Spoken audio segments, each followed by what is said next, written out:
Hello friends, जय जगन्नाथ। शुभ सकाळ। आज पुणी गोटे माछर रेसिपी नहीं आसी जलंग माछर ताकू भल कि धोईकी लुण हल्दी गोलेकी रखी। एबे गैस लगे नॉनस्टिक बसई तादे सोरिष तेल किसी तेल गरम है माछ गुड़ा को लुण हल्दी गोलई जो भल भाव भाजी देती। आप देखिए पूरा नाली हो जाए गोटेपट सबुतक मुझे भल भाव उल्टे देती।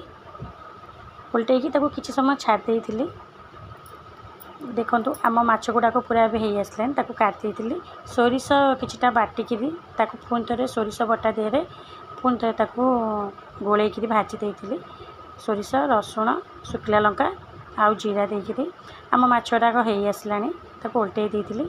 गरम गरम परसी देती लंका पियाज आउ रसुण सहित। जदि रेसिपीटी भल लगी सब्सक्राइब